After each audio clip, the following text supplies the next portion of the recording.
Praise the Lord. Glory to God. Good morning, good evening, good afternoon sa ibang mga lugar. Luke chapter 19 verse 1 hanggang 10. Luke chapter 19 verse 1 hanggang 10. Basahin natin ang sabay-sabay. Luke chapter 19 verse 1 hanggang 10.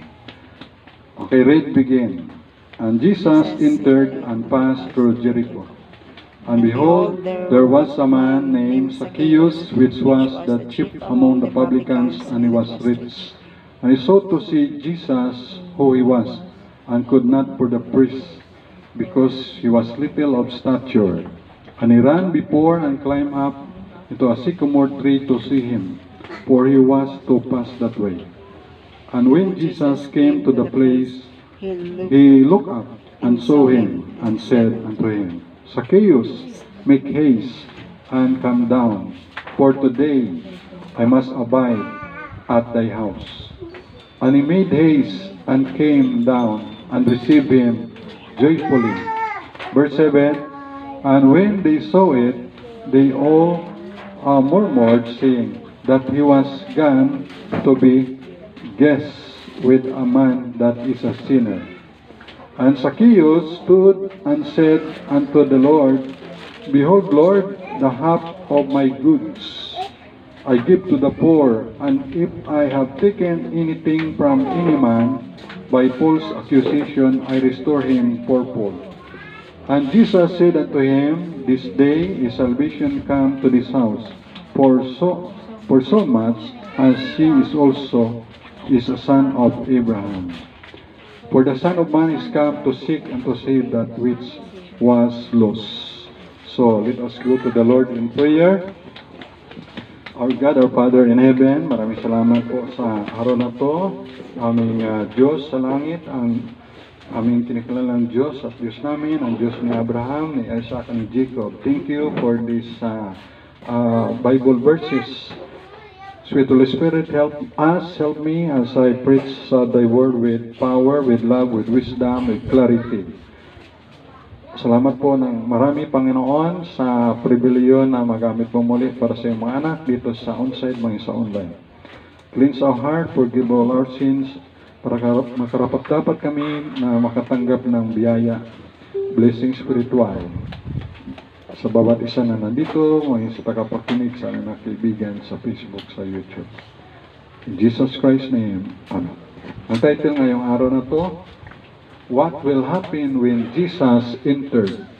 What will happen when Jesus entered? Kaya dito sa Luke chapter 19, verse 10, For the Son of Man is come to seek and to save that which was lost. Yan ang misyon ng Panginoon.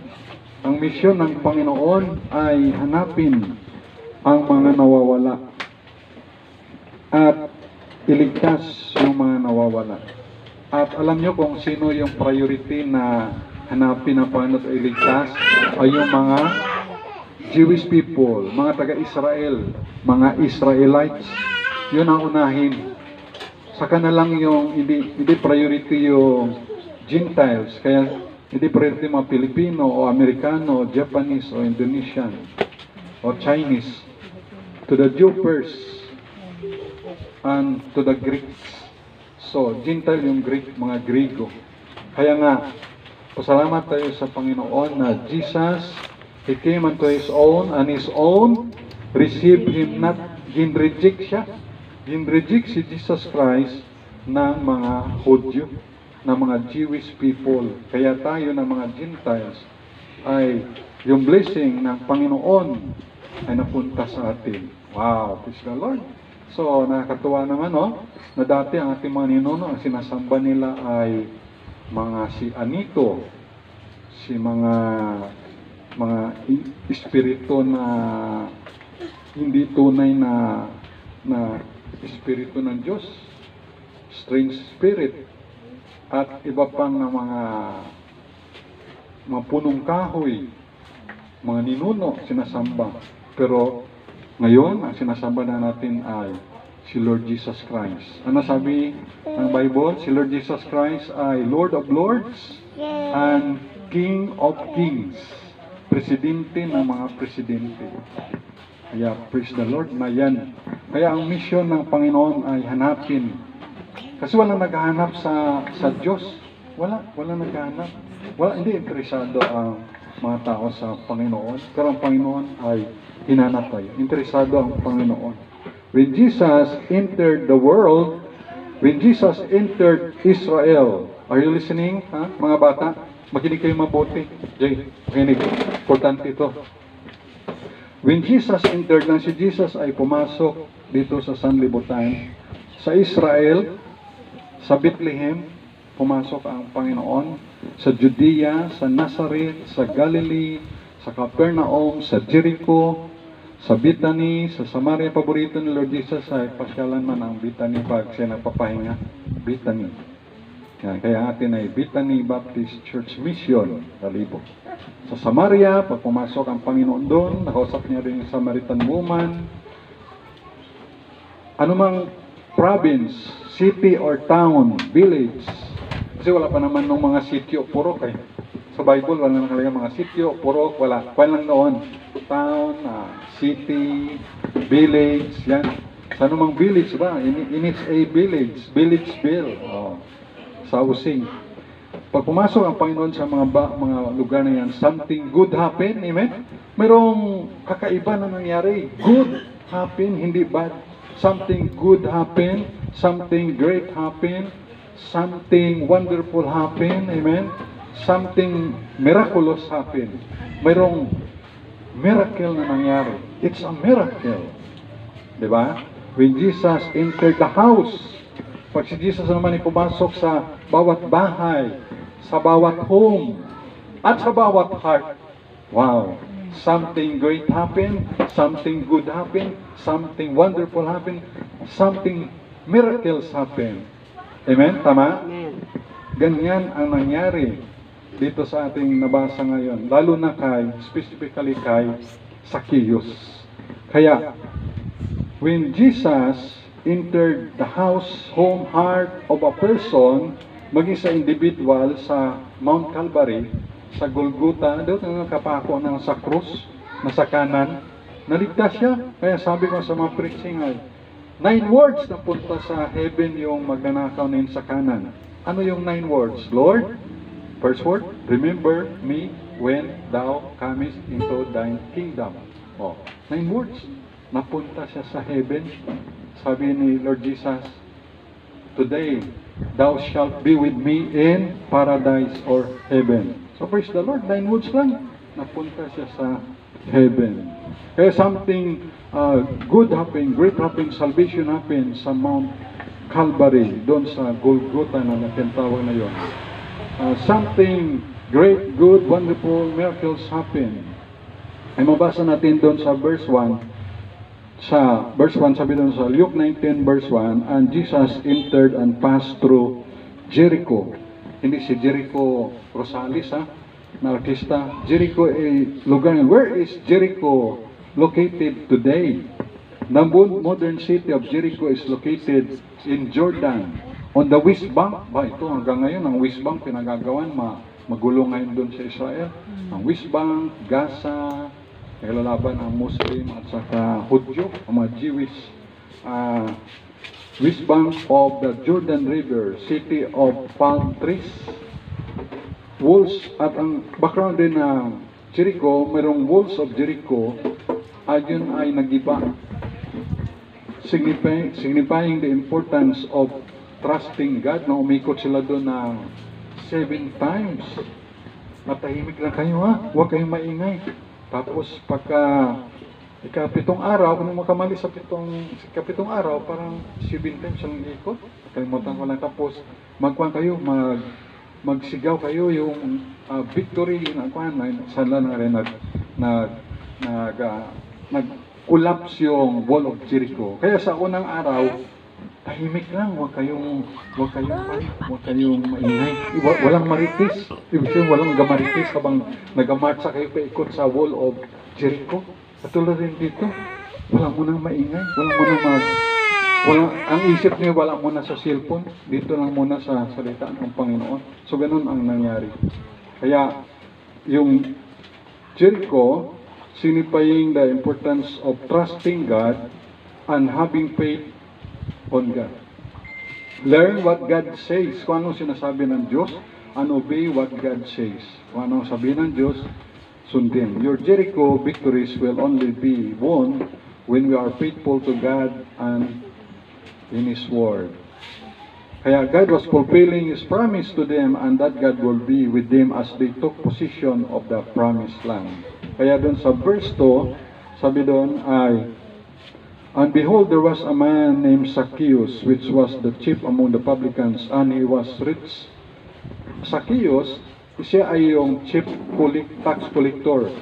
At siya naging wealthy, he was rich. Ang Zacchaeus name, sa Hebrew name, ang meaning nito ay, ibig sabihin ang meaning ng pangalan niya, pure, innocent.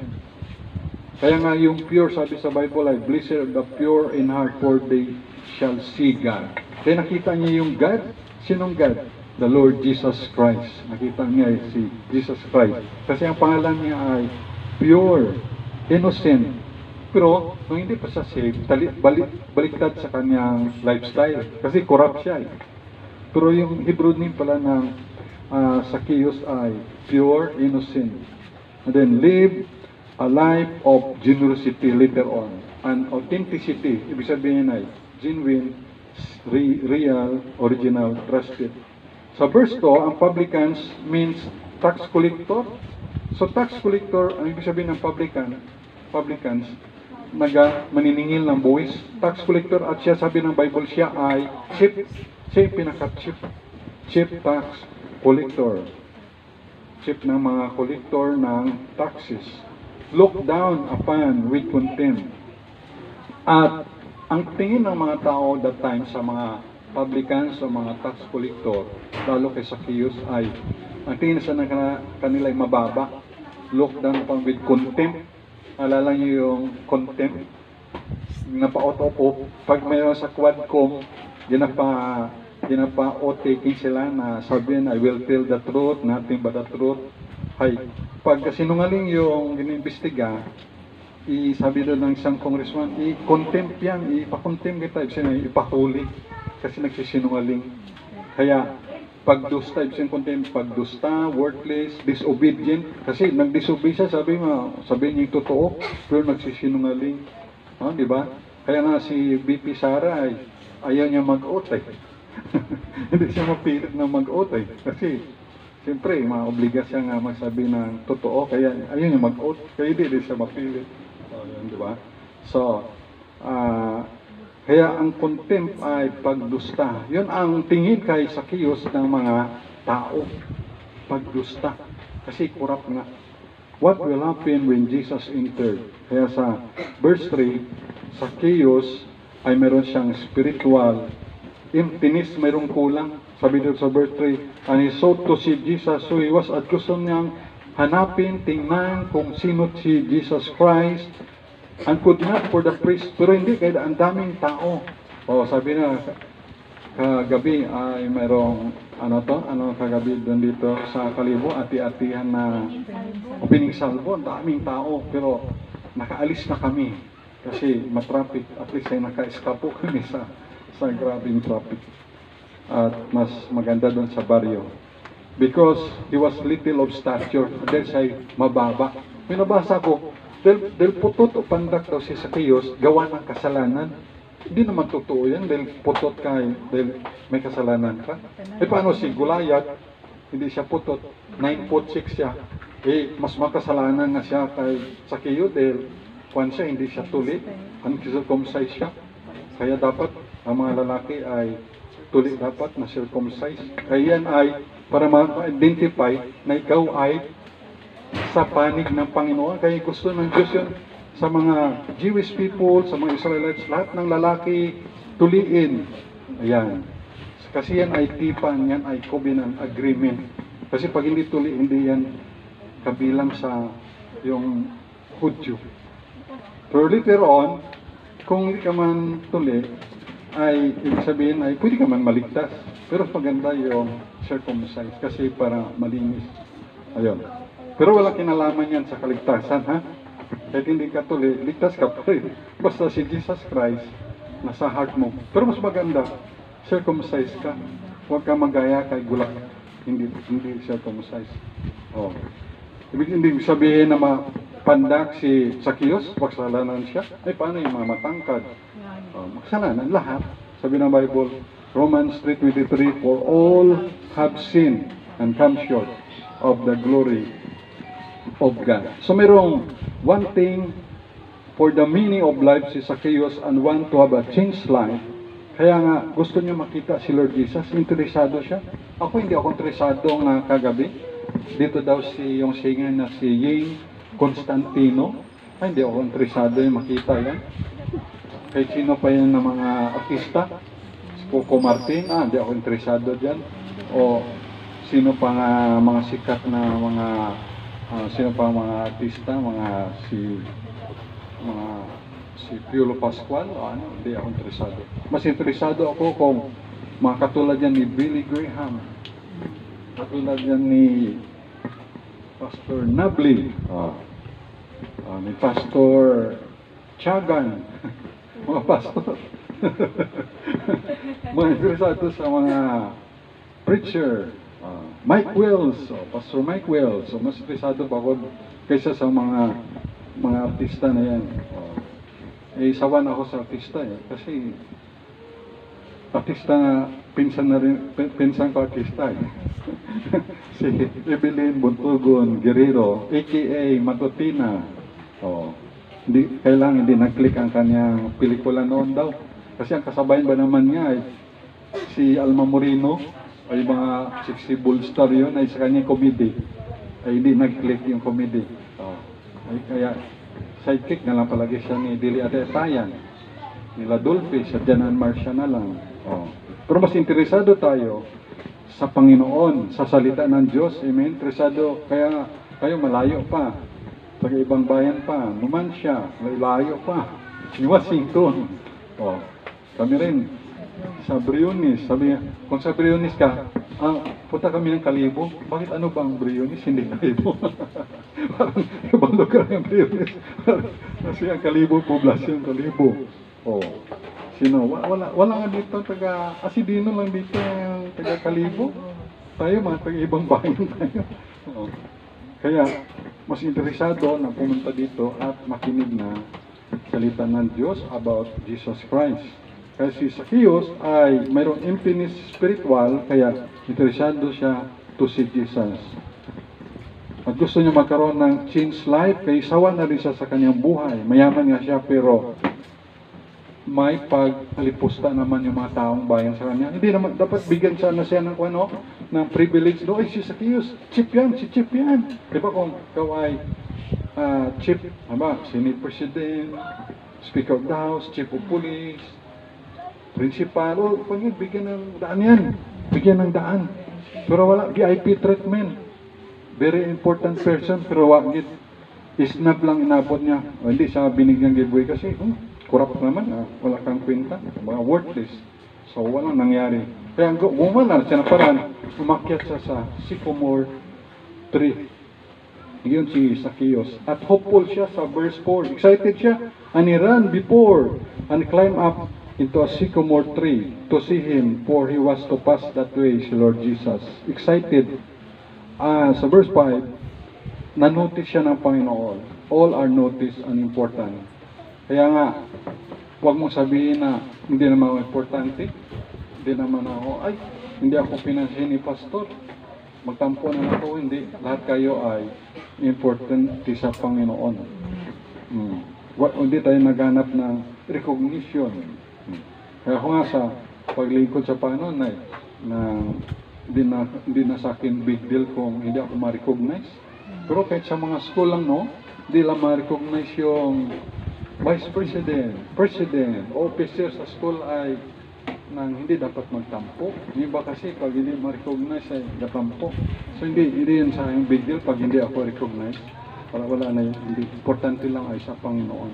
Kaya dito ay sa verse 5, and when Jesus came to the place, he looked up and saw him and said unto him, Zacchaeus, make haste, ang madali, and come down, for today I must abide at thy house.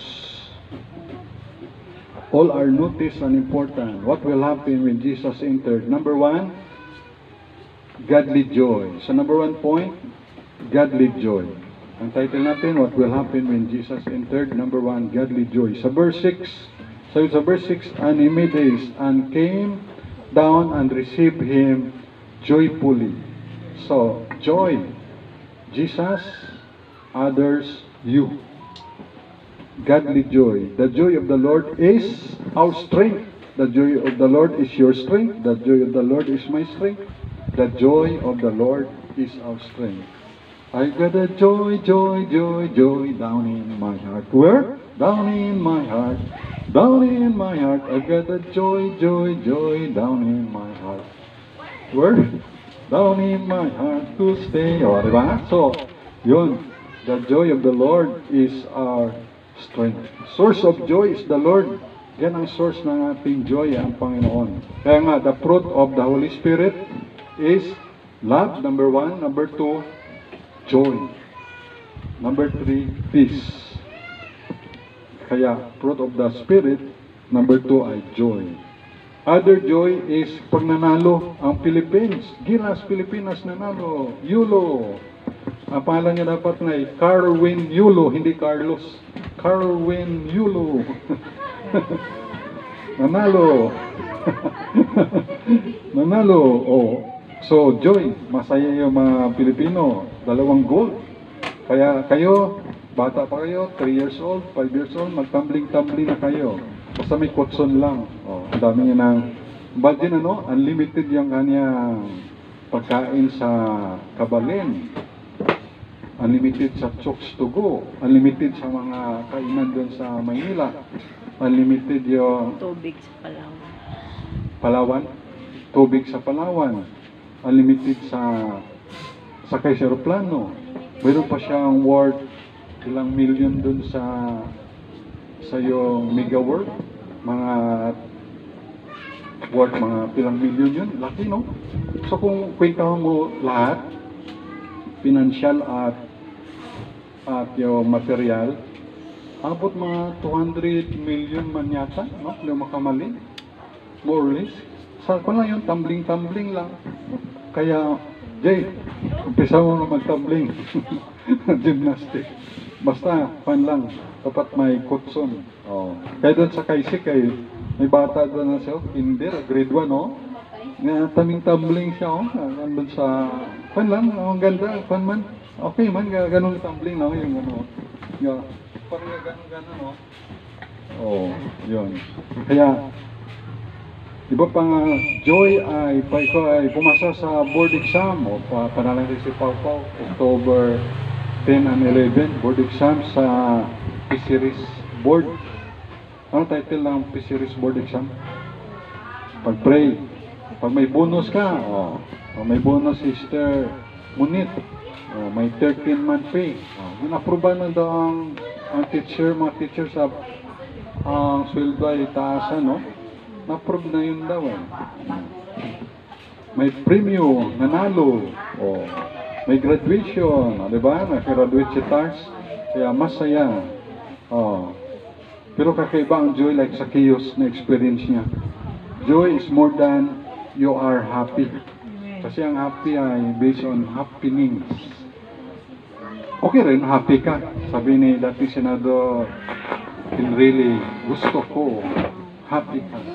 Jollibee, happy to serve. Diba? Kaya, joy is more than you are happy. Receive Jesus joyfully, sabi ng Bible, immediate action. Nagkaroon ng immediate action kaagad. Humility. Bakit humility? Bakit immediate action? Kasi tumakbo si Zacchaeus ay. Bakit humility? Kasi galing si babaw. Humility, bumaba. At tayo rin, joyful tayo. Kaya sa verse 7, normal lang mayroong mag-critic sa verse 7. Sabi ng mga nakakita, and when they saw it, they were all murmured, saying that he was going to be guest with a man that is a sinner. So mayroon noon pa man na mayroon ng maripis. Kita nila, ay, si Jesus, ito si Lord Jesus, si Jesus kay Zacchaeus, makasalanan yung Zacchaeus, corrupt yun. Corrupt na taong, klaseng taong tax collector yun. Cheap pa. Pero normal lang yan. Joyful tayo. At saka, by God's grace, although pang babae ang pangalan ko, mayroon ding Joy doon. Joyce. Joyce. Kaya Hannah Joyce. Jatniel Joyce. Oh. Kasi, pangalan sana ni Jatniel ay Jatniel Jabis. Pinanganak sa sorrow. Kasi grabe yung kalungkutan, kaya nakumato si Mama Nalin. Kaya, sorrow ba? Pero bawiin ko na lang sa pangalan. Imbis Jatniel Jabis, Jatniel Joyce na lang. G-O-Y-S. Oh, sobra 100,000 yan. Dapat kami kay JJ. J, sobra 100,000 ang gastos sa'yo. So, dapat mag-asawa ka ng magandang mayaman na baptist para bawi. Basta, anak ng Pastor J. Oh. Then, joyful. Then, wala pang no? Wala pang tayo na balita na may Rejoice Baptist Church, no? Wala pa, no? Wala. Yan. So, number 2, generous giver. Sa verse 8, and Zacchaeus stood and said unto the Lord, Behold, Lord, the half of my goods I give to the poor, and if I have taken anything from any man by false accusation, I restore him fourfold. Half of my goods, could you imagine? 50% ng kanyang goods, mga pag-aari, ay kanyang ibigay sa mga mahirap. At i-restore niya yung niloko niya ng 4 na beses, fourfold. Ibig sabihin, kung naningil siya ng buwis kay Jomar ng 5,000, ilan ang ibabalik ni Zacchaeus? 4 na pilo. Ibig sabihin, 20,000. O 20,000 ibalik. Pero dapat, ibalik pa niya yung 5,000 na yun, no? So dapat, 25,000 na siguro lahat. Baka malamang, no? 20K plus 5K. Nang masave, naging giver na. Pag naibigay mo yung buhay mo sa Panginoon, ay hindi na issue ang giving, hindi na issue yung bulsa. Ano sabi sa Corinthians 8:5? And this they did, yung mga believers sa Corinto, not as we hope. Tama kayo? O kasi kung mali ang, di ko makuha yung sulat kamay ko. Para kasing doktor yung sulat kamay ko. 2 Corinthians 8:5 para sigurado tayo. 2 Corinthians 8:5, and this they did not as we hope, o tama man, but first gave their own selves. Una, binigay nila kanyang sarili to the Lord and unto us by the will of God. So God is the author of giving. Alam naman natin John 3:16. For God so loved the world that He gave His only begotten Son. Whosoever believeth in Him should not perish but have everlasting life. Kaya binigay. Kaya ang Diyos ang author ng giving. Kaya God spared not Jesus. Hindi niya pinagkait si Jesus. Romans 8:32. Ano sabi sa Romans 8:32? Romans 8:32. He that spared not His own Son, hindi niya pinagkait si Jesus Christ sa atin ng Ama. O, di ba? Kaya hindi rin ipagkait yung atong mga pangailangan, but delivered Him up for us all. How shall He not with Him also freely give us all things? Siyempre, kung ganyan pala, Pastor, bakit wala pa akong bahay, wala pa akong lupa, wala pa akong ganito-ganito? Sige lang. Kasi ang bibigyan naman ng Panginoon ay hindi naman yan ora-orada na nauna, mayroon nag-pray, Lord, give me patience right now. Ura-urada niya. Pray mo ay demanding pa right now. Kaya ang prayer ay yes, no, wait, at saka antuson mo na lang. Ibig sabihin may cancer. Lord, pagalingin mo sa cancer ay, wag namatay lang, pero si nanay, Lord, pagalingin mo yung nanay nga hapo. Wag ibig sabihin ay antuson na lang.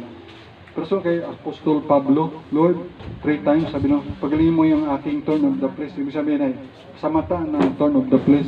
Kasi sabi doon sa epistle, large letter, malaki siya magsulat. Ibig sabihin hindi niya makita. Hey, wa man ang galing si Pablo. So, ibig sabihin ay, bear it, dadalahin nila. Kaya mayroon tayong mga prayer na hindi sinagot ng Panginoon, dalo na lang natin. Antuson na lang. Pero wag tayong magtampo. Wag tayong magtampo na ganito. Bakit, Lord, na wala po kami lupa para sa church mission? Yung si Lord Jesus nga, wala namang lupa si Lord Jesus. Lord, bakit wala kaming building? Lord Jesus nga, wala namang church building. Doon lang sa ilalim ng punong kahoy. O doon lang sa may dagat, lampasigan. Kung mayroon mga resources, praise the Lord kung may una. Pero hindi tayo dyan masyado mag-focus na ganun. Pero kung sino pa yung mga kulto, no?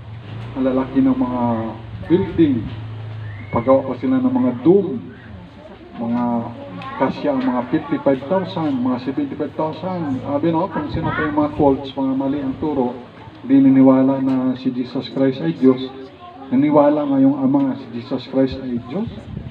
Hebrew 1:8, John 8:58. Kaya kung sino pa yung mga kulto, no, ay sabagay dito lang naman sa lupa. Yun, importante ay napapatuloy tayo sa biyaya ng Panginoon. Huwag tayong mainggit sa kanila. Yan lang ay dito lang sa lupa. At itong lupa naman ito ay susunugin, sabi, sa Book of Peter, paulanan ng Diyos, mag-melt, ng apoy, palitan na ng new heaven and new earth. Kaya dito ang Panginoon, siya ay binigay sa atin. Binigay ng Ama. Kaya, meaning, to say, ibigay rin lahat ng needs, give us all things. Kung hindi pinakait ng the best sa atin, kundi binigay ng Diyos sa atin. So, praise the Lord. We give also, kaya nagbibigay rin tayo ng ating we give food, tithes and offering, bibigyan tayo ng mission offering, pastor's care, lot fund, building fund, etc. Generous giving, first fruit giving. What will happen when Jesus entered? Number 1, godly joy. Number 2, generous giver, naging generous giver. Mayroong godly joy sa Zacchaeus, naging generous giver siya. And then the last, number 3, nagkaroon siya ng genuine salvation. Genuine salvation.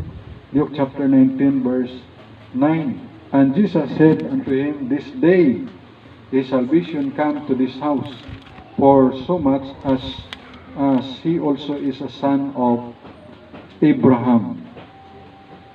Kaya nagkaroon siya ng genuine salvation. Kaya nga, sa Acts 16:31, and they said, believe on the Lord Jesus Christ, and thou shalt be saved and thy house. Ibig sabihin, pag masave yung isa, katulad ng Philippian jailer, nasave siya, nasave rin kanyang asawa at mga anak. Nagbilib siya kay Jesus Christ, and thou shalt be saved and thy household, nasave rin. So, yan ang nangyari. Kaya Acts 16:31, yan. Kaya, genuine salvation. Kaya, niwala tayo, death, burial, and resurrection of the Lord Jesus. Complete gospel yan. Pero kung ang death, burial lang at walang resurrection, ay hindi yan complete gospel. Incomplete yan. Kaya salvation natin by grace through faith. Ephesians 2:8-9, for by grace, sa biyaya kayo, wala tayong kinalaman doon, yan ay gift of God. For by grace are ye saved. Through faith. Ibig sabihin through faith, trusting all our bigat, or yung bigat natin, yung ano sa English ang bigat, atong load. Parang you sit on that chair, your load, yung bigat mo, yung heavy load mo, ayan ay pag-asa mo dyan na hindi ka mahulog. Yan, iasa mo din sa Panginoon yung faith, true faith, for by grace are you saved, through faith in the Lord Jesus Christ. Yan ang salvation natin, Ephesians 2:8-9. Not by works, hindi tayo maligtas dahil tayo ay gumawa ng mabuti. Kasi insulto yun kay Jesus. Ibig sabihin, Lord Jesus, gagawa ko ng mabuti, ha? Mag-abulay ako, magbigay ng pagkain, magbigay ng damit, magbigay ng pera. Kasi Lord Jesus, yung ginawa mo sa cross, hindi yun kompleto kaya gagawa pa ako. Ay, mali yun. Bastante na yung ginawa ni Jesus sa cross. Hindi rin baptism. Ay, magpa-baptize ako para ako ay punta ng langit. Paano si Judas Iscariot na baptize rin? Pero sa impyerno siya. Kaya hindi rin yun dahilan yung baptism. Hindi rin 10 commandments kasi walang nakasunod sa 10 commandments. Ang nakasunod lang yan, si Lord Jesus lang. Wala nakasunod. Kaya nga, ang 10 utos, ginawa na lang ni Jesus na 2 eh. Love God with all your heart, mind, soul, strength. Ginawa na lang. Na 2. Oh. Diba? At love your neighbor as yourself. Maybe rin church membership. Kami nagsabi, para masave ka, kailangan membro ka sa simbahan na to, sa iglesyang ito. Mali yun. Wala yun. Hindi yun totoo. Paano kung hindi tayo membro doon? Hindi pala tayo ligtas? Mali. Tayo nga yung by the grace of God ay tayo ligtas dahil si Jesus Christ ang ating personal Lord and Savior. Sabi ng Bible, whosoever believe in Jesus have eternal life. John 3:15. Oh. Kaya huwag tayong maniwala doon sa mga kulto na mga maling doktrina. We are saved by grace through faith in Jesus, not church membership. That's not the way for salvation. Only Jesus Christ saved. Ano sabi dyan? John 14 verse 6. Jesus said unto him, I am the way, the truth, and the life. No man cometh unto the Father but by me. The salvation of souls is triggering joy in heaven. Luke 15 verse 7 and 10. Kaya heaven and hell lang, walang purgatory. Salvation is free gift. Romans 6:23. But the gift of God is eternal life through Jesus Christ our Lord. Kaya mali yung mga yun sa ibang mga turo ng ibang baptist, mayroon ng outer darkness. Pag hindi ka faithful, hindi ka man napalasimba, hindi ka nagbibigay ng tithes and offering, hindi ka faithful dyan, wala kang giving, first fruit, mission offering, wala ka kasimba, late ka, doon ka itapon sa outer darkness. Ayun po. Ibig sabihin, may purgatorio at agalero baptist. Mali yun. O, mali yun. Kasi, pwedeng gawing panakot yun na pag ganun ang doktrina ay na pag hindi ka faithful at sa outer darkness ka, wala yun. Tayo ay, hindi tayo naniwala doon. Ang paniwala natin, tayo ay saved. Amen? Saved tayo by the grace of God. Kasi siyempre, na-late ka, traffic ka. O, traffic. Tapos, nagpan yung bata na nag-oo. O, bata. Nagpan pa yung bata, nag-inarte. O, diba? Naplatan. Kaya hindi tayo doon. Hindi tayo masyado dogmatic yan sa mga ganyan. Oh, gusto nyo yun? May after darkness tayo nga teaching. Nakatakot yun. Kani, ang ubra mo na lang ka na, nagkulit na lang ako magsimba. Kahit medyo ka, nahilo-hilo ka na, simba ka kita eh. O sabi ni pastor eh, kung hindi ako magsimba, after darkness ako. Kuha na teaching yun. Nang mali yun na teaching, hindi tayo naniwala doon. What will happen when Jesus entered? Number 1, godly joy. Si Zacchaeus may godly joy. Ikaw ba may godly joy? Number 2, generous giver. Oh, generous giver. Si Zacchaeus, generous giver. Tayo rin naging generous giver. Number 3, genuine salvation. Zacchaeus, mayroong salvation siya. Genuine. Ito rin ay anak ni Abraham. Genuine salvation. Tayo rin may genuine salvation. Kaya sa Luke 19 verse 10, yan ang mission ng Panginoon. For the Son of Man is come to seek and to save that which was lost. Soul winning is the main thing. Keeping the main thing, the main thing. Soul winning is the heartbeat of God. Ezekiel 3:11. 2 Peter 3:9. Na ayaw na pa na may mapahamak.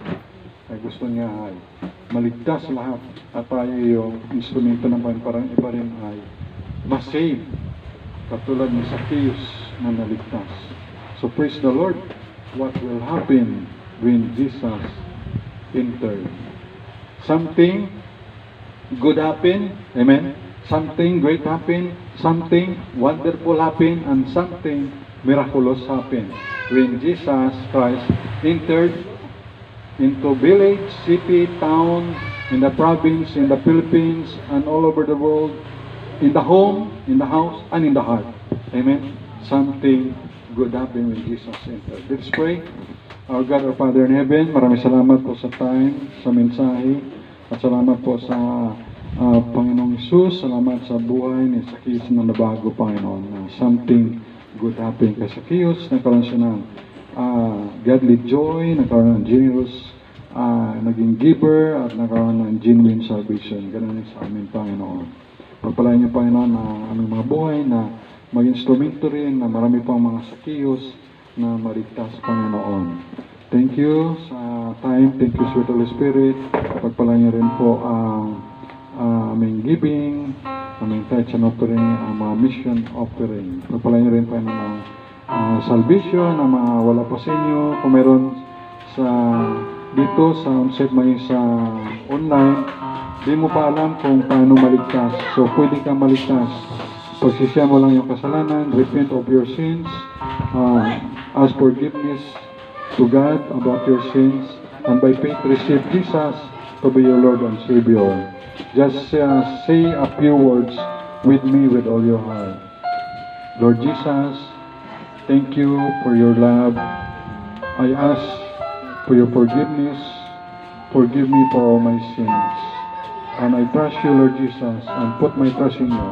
And receive you, Lord Jesus, into my heart as my personal Lord and Savior. Thank you for saving me. Make me the person you want me to be. In Jesus Christ's name, amen and amen. Amen. Praise the Lord. God bless. Good evening. Good morning.